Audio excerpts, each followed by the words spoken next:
Double murderer Jamie Osuna beheaded and dismembered his cellmate. He then wore his body parts like a necklace.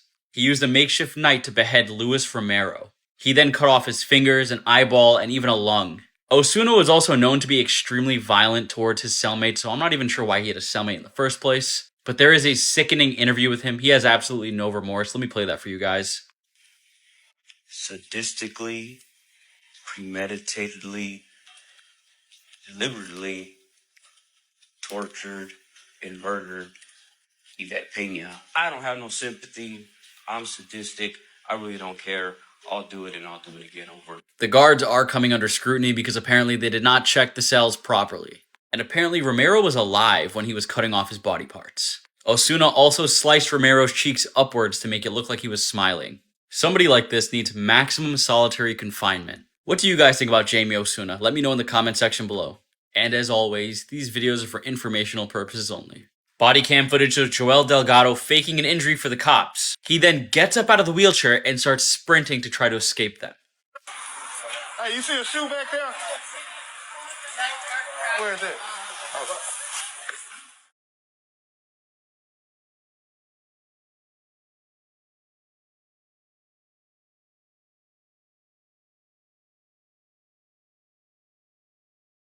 This happened in Little Rock, Arkansas, and he was being taken into the county courthouse. I also want to note, in that video with the body camera footage, they did not catch him immediately. He initially got away and a manhunt ensued. He was later found.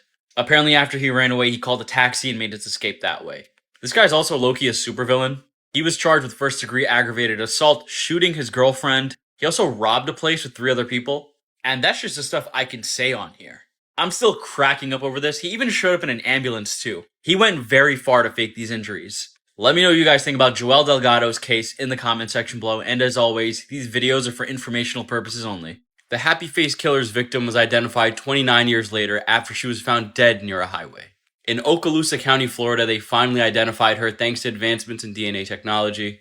Her name was Suzanne Schellenberg, and she was one of 8 victims murdered by the Happy Face Killer known as Keith Jesperson. He got his nickname because he would send letters to the press and sign them off with a smiley face. They caught Jesperson in 1995, right after Suzanne's death in 1994. He killed in California, Nebraska, Wyoming, Oregon, Washington, and Florida. He worked as a long-haul truck driver, so I guess that made it easier for him to just jump states after each murder. He apparently picked Suzanne up in a truck stop in Tampa and they went all the way up to the Panhandle. She became nervous, started screaming, so he zip-tied every part of her body and suffocated her. Strangulation was his main method, and he also used to do that to animals when he was a child.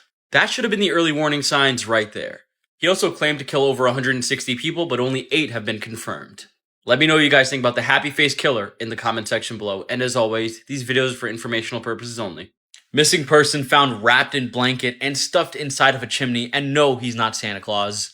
This is 43-year-old Anthony Rumplick. He was actually renting out this home, and deputies discovered his decomposing body inside of the chimney. He was last seen on December 28, 2023. Earlier that day, Anthony's roommate actually observed a ladder on the side of the house, so maybe Anthony got stuck inside of the chimney, or he fell inside of it. The body was found a few weeks after he got stuck in there, so he was probably in there for a good amount of time. Being in an enclosed space like that is terrifying to think about, especially because you can't move. This happened in Macon, Georgia. It's also noted by the victim's siblings that he was homeless before and had to be hospitalized a few times. Maybe he had some sort of condition. His landlord got suspicious when he noticed the door was always open, so then he reported him missing. Once the autopsy report is done, we'll know more information about how he died, like the direct circumstances. But for now, it's really just a mystery on how he even got there. Who knows, maybe it's a homicide, maybe his roommate put him there, I have no idea. The investigation is still ongoing, so I'll keep you guys updated if there are any updates on this. And as always, these videos are for informational purposes only. Body found in Wisconsin Pizza Hut dumpster. A homicide investigation is now underway. Apparently somebody found this dead body inside of the dumpster and called the police on February 7th. Police identified 55-year-old Alex Stengel. They are now claiming he is a victim of a homicide. They also arrested a 31-year-old man in connection or on supposed connection to this crime. The suspect's name has not been released yet, but I'm sure it's going to come out soon after more investigation takes way. The Wisconsin State Crime Lab is also helping out with this investigation. We'll see what happens. I'm sure somebody will be charged in this case. Bodies just don't end up in dumpsters like that randomly. I'm curious on the details, how he died, how he got there, if the two had previous history. If more details emerge, of course, I'll keep you guys updated. But damn, there's a lot of crime in 2024. I feel like every day I can post about 30 stories. I post about like 2 or 3. I don't know, maybe I should up it to like 5 a day. What do you guys think? Let me know what you guys think about this video in general in the comment section below. And as always, these videos are for informational purposes only. Former WWE star Billy Jack Haynes accused of fatally shooting his 85-year-old wife. This happened in Portland. On Thursday, February 8th, police responded to a distress call at about 10 a.m. Police found the suspect, aka the wrestler Billy Jack Haynes, and he would not cooperate with them. They had to call in a special forces team, and eventually he surrendered to them. When officers went into the home, they found Janet Becraft deceased. Neighbors around the area said they were shocked by this because they adored and loved each other. They would have never suspected this to happen. Many people are blaming the concussions he got in the 80s to why his behavior changed so rapidly. Apparently, he also suffers from depression and dementia, which they're also bringing up. Apparently, the number of concussions he got also is about 15. That's a lot of concussions. So go ask your dad or your grandpa if they know who Billy Jack Haynes is in the WWE. I'm sure they will. This story kind of just came out. We don't know where she was shot. We don't know if she slowly died from the bullet or immediately. I'm guessing this is probably a gunshot to the head or something like that. I'll update you guys as details emerge. Let me know what you guys think in the comment section below. And as always, these videos are for informational purposes only. Man convicted of fatally beating girlfriend, dropping sofa on her body, and then sleeping on it. This is 33-year-old Leroy Bram, and he was found guilty of murder and several other charges. His girlfriend was 21-year-old Annabelle Meenan. This murder conviction also carries a lifetime in prison, without parole too. This happened on December 4th of 2021. The medical emergency response team found Meenan unresponsive, and Bram here didn't even try to help or revive his girlfriend. She was also pronounced dead upon arrival at the hospital. They tried to do everything they could to bring her back to life. She had extensive trauma to her head and face and lacerations all over her body. They had a security camera inside of their home, and they actually caught Bram here kicking her and stomping her out. They counted, and it totaled up to 80 times. And then he stomped on her about 85 times. That was on the night of her death. And get this, the age gap 33 and 21, that's pretty big. But he had been dating her since she was in high school. So this dude was a full-on weirdo. The medical examiner said Meenan died by cardiac arrest from all the beatings she received from him. I hope this man rots in prison. Let me know what you guys think about this story in the comment section below. And as always, these videos are for informational purposes only. Let's talk about Ivan Milat. He's also known as the backpacker murderer, and his crimes still haunt Australia to this day. He savagely and brutally killed 7 backpackers. This happened in the Belanglo State Forest in the 1990s in Australia. They discovered 7 victims in 1992 and 1993 in these makeshift graves that he created. They also think he's linked to 20 other mysterious disappearances, but he's dead now, so nobody can really figure that out. They also believe Milat did not act alone. They tried to blame one of his brothers and really investigate, but they haven't really found anything. Many of the medical autopsies suggest that there was blunt force trauma from 2 other people, but there's no real evidence or DNA to really link these findings. But at the end of the day, he got 7 life sentences, 1 for each victim. For a lot of his victims, he would stab them, then incapacitate them, and use their heads as target practice as he was an avid hunter. This man was absolutely sick in the head. In 2019, he died of cancer while in prison. And like I mentioned before, the number is 7 officially, but many people believe it's 20 or higher. Let me know what you guys think about this psycho in the comment section below, and reminder, these videos are for informational purposes only. Thank you, Jen. I was literally about to make a video on this. I went down the Reddit rabbit hole and found a lot of information. So the website more so is the same as it was in 1997 when the incident happened. However, if you try to contact them, you do get a reply, and it's usually within an hour. So this person right here, Cthulhu 2016, I sent them a message back in 2017, and they got a reply within an hour. He thought they were all dead. Who's running the website? It said some of us were chosen to stay behind and continue with the affairs of the church until the next ascension. So this psychopath really wants to go round 2 on this, and he left people behind to commit this. How a member of the kingdom of heaven might appear. These people really thought they were going to be aliens. If you zoom into the website header, check this out. T and Doe, the UFO 2. That's what they refer to as Applewhite and Nettles, the 2 founders of this whole movement. The T and Doe are claiming they have the keys to heaven, just like Jesus and his father 2,000 years ago. These people literally think they are gods. I don't know if you guys watched my last video on this, but this guy barely even blinks. And if you watch the testimonials from his students, they all look very scared, and they're kind of repeating the exact same thing he's saying in all his other videos. So honestly, it seems very forced. Let me know what you guys think about this cult in the comment section below. And as always, these videos are for informational purposes only. This is the Hello Kitty murder case, and it's one of the most gruesome true crime stories you may ever hear about. This happened in 1999, and Fan here was abducted by 3 men and a girl. Fan Man Yu was then held inside of a flat that one of the killers rented out for about a month. She was tortured and beaten, and they even tried to pimp her out. And apparently she was hung up and used as a punching bag.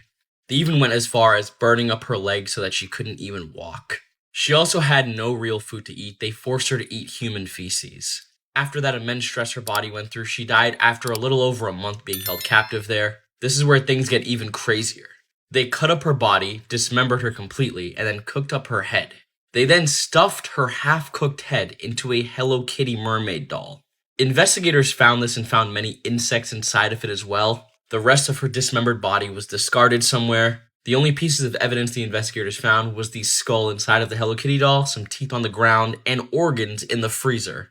Reading this story makes me just feel so horrible for Fan Man Yi and the torture she went through. This is definitely the worst true crime case I've ever read about, and then there are just so many more details I can't even say. Let me know what you guys think about this case in the comment section below, and as always, these videos are for informational purposes only.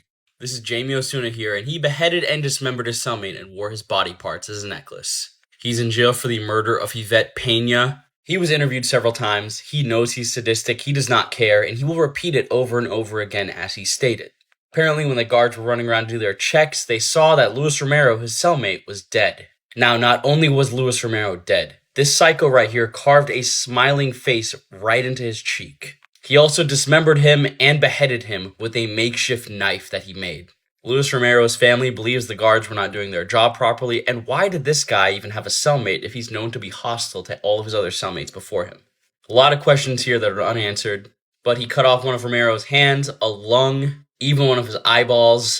It was absolutely horrifying and gruesome things. Also, he reportedly wrote his name in blood on one of his cells before. Like I said in another video referencing him, this guy needs to be locked up in solitary confinement. Let me know what you guys think about Jamie Osuna and his story in the comment section below. And as always, these videos are for informational purposes only.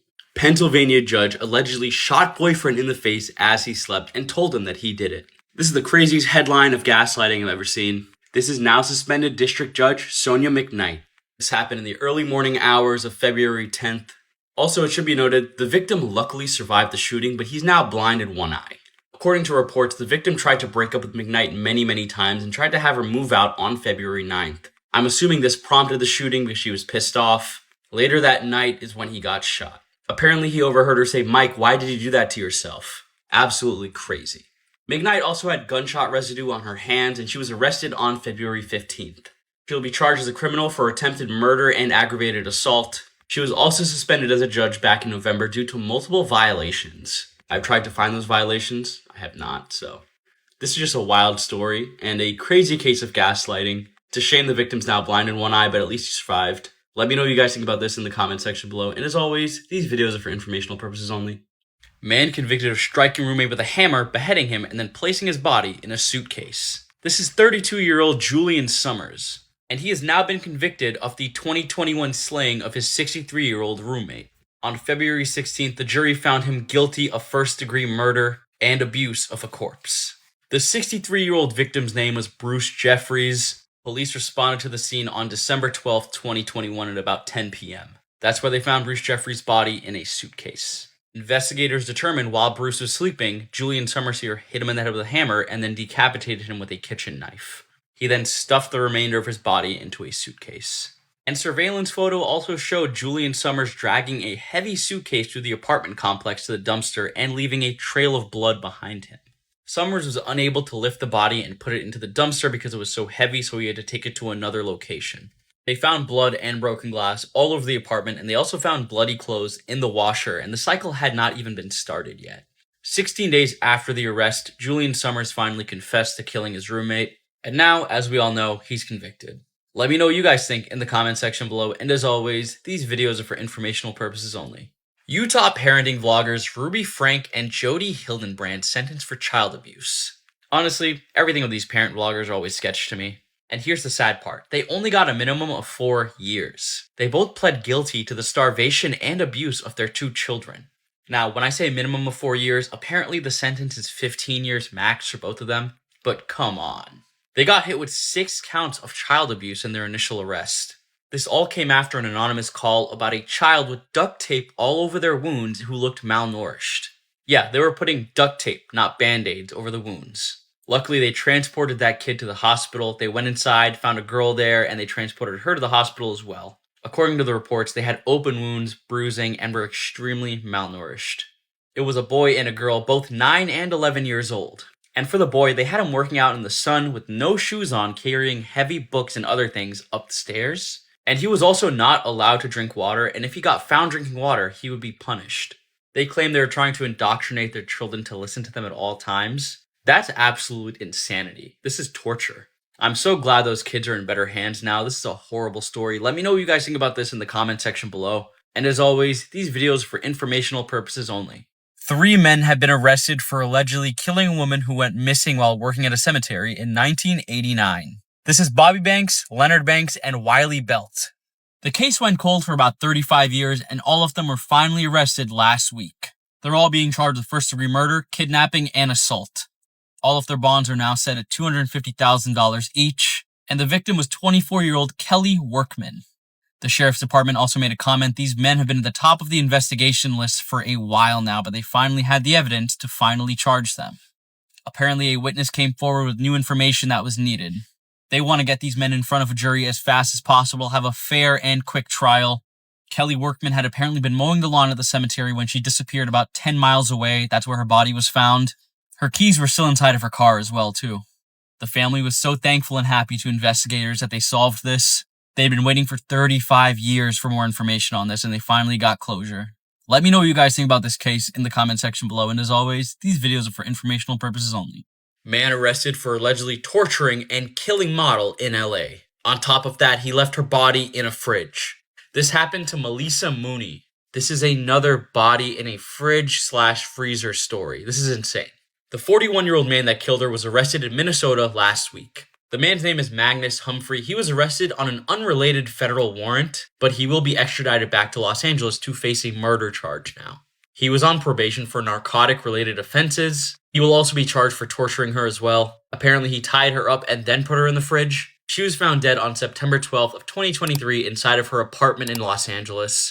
The medical examiner observed blunt force trauma and abrasions all over her body. Police did a wellness check on her, and they found her in the fridge with blood pooled on the bottom of her fridge. They're still trying to determine the cause of death specifically. She was tied up with electrical cords, and a t-shirt was stuffed in her mouth. Maybe she died from asphyxiation. That's what they're guessing right now. As more news comes to light, I will update you if there are any updates. Let me know what you guys think about this in the comment section below, and as always, these videos are for informational purposes only. This nursing student who disappeared while running has now been found dead on the University of Georgia campus. Her name is Laken Riley.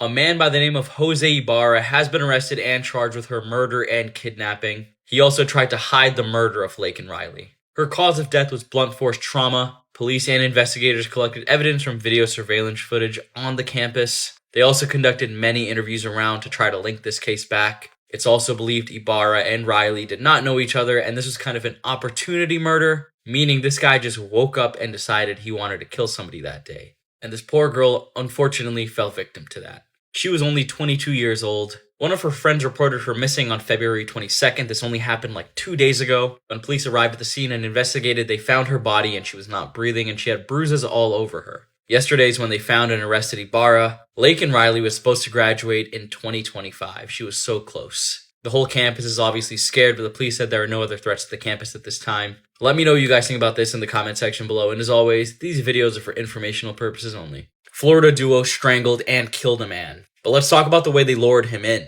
This woman arranged to meet him for an ordeal I can't say on here. You catch my drift? But there's more to the story than that. And if you're from Florida, this happened in Ocala, so no surprise there. Deputies responded to the scene to find a man deceased. They thought it was a hog at first. His pants were pulled down to his ankles and he was in the prone position wedged between a tree. There were injuries all over his body and a gunshot wound to the head. They found his vehicle abandoned and they began to search the area on foot. And that's where they found the key fob. He was hiding in the water and she was hiding in the water. This is Jessica Long and Michael Montgomery Jr. These two have been arrested and charged, and apparently they both have a criminal history. Her specifically, she loves to steal cars, apparently. Apparently, she needed to steal the victim's car because people were after her. But her story changed many times. She claimed the victim was abusing her. She claimed she wanted to escape and restart her life because people were after her. She said a bunch of random things. They were pretty upfront with the police, and they said things did not go as planned. On February 21st, Jessica Long and Michael Montgomery Jr. were arrested and booked. They've been charged with murder and trying to conceal the evidence. But this is just another Florida story. If you guys are from here, you know what I'm talking about. Let me know what you guys think about this in the comment section below, and as always, these videos are for informational purposes only. Woman allegedly stabbed boyfriend in the eye with rabies needle because he looked at other women. This is 44-year-old Sandra Jimenez. Of course, she's from Florida too. And to be clear, she used a rabies vaccine needle, not a needle infected with rabies. She stabbed him right in the eye because he was looking at other women. He then called 911 after she fled the scene, and he was transported to a hospital to get treated. The officers located Jimenez in her car, and she claimed that her boyfriend stabbed himself with those rabies needles. She has been charged with aggravated battery and now has a restraining order, so she cannot get near her boyfriend anymore. Well, I guess her ex-boyfriend at this point. At first, I could not believe the headline. Then I saw Miami, and I was like, okay, that makes sense. Another crazy thing, these two had been together for 8 years. Maybe talk it out before you start stabbing each other with needles. Maybe it's just an ongoing toxic relationship. I don't know.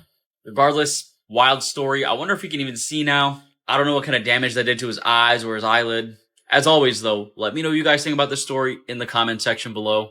And as always, these videos are for informational and entertainment purposes only.